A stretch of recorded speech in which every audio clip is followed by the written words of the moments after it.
O'xshash sovuq say, siz aytgan sovuq sayning nemish ta'mi yo'q. Bugun sizlarga bozorlik sovuq say qilish usulini olib keldim. Ta'miga rangi kep ketmaydi, o'xshab ketgan chiroyig'lamchi ketgan sayda ma u. Yayim tijorat qildiganlarga, oshxona ochadiganlarga, noshliq chiqardiganlarga intayin tushidi. Yulduz yurak belgilarini besib saqlab olishni unutib qolmang, keyin izlagan topolmay qolsiz. Avval videoda ko'rsatgan bo'yicha inchik pintoza ahmur qarmurni bir qaynitib ilib olamiz. Ko'rib mishay kapsizlar do'stlar, qo'shmaganlar qo'shib elinglar. Hozir 60 xil darsimizni faoliyat qilyapmiz.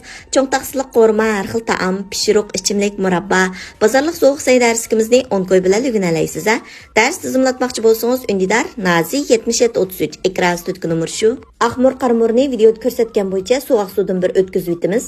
Ondan keyin bularni cho'ngroq taqsiga elib videoda ko'rsatgan bo'yicha ketarlik materiallarning hammani ustiga selib olamiz. So'ng piyoz maysi bilan sho'mijoni cho'qim selanglar bek o'xshaydi. Samsaqni ushoq chanab bir qo'sh qatrabida unlar selitimiz. Qiziq mayni samsaqning ustiga qo'yib mizlik puraq chiqarib olamiz. Endi buning achchiq suyini tangshib olaylik. Yarim piyola achchiq suvga yarim piyola suv qo'yib, yarim qo'sh qatrabida tuz selitimiz.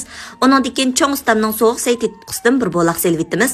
Cho'ng ustamning cho'ngliqi bormish oilda sovuq say qilsam ta'mini yaxshi chiqaramayotma degan xonim qizlarimiz bir ishlatib sinab beqinglar, ta'mi kep ketmaydi, ajoyib o'xshaydi. Ondan keyin xo'asing meg'izi bilan osh ko'k selib, mening qo'lim bilan tashshi elashtirib olamiz.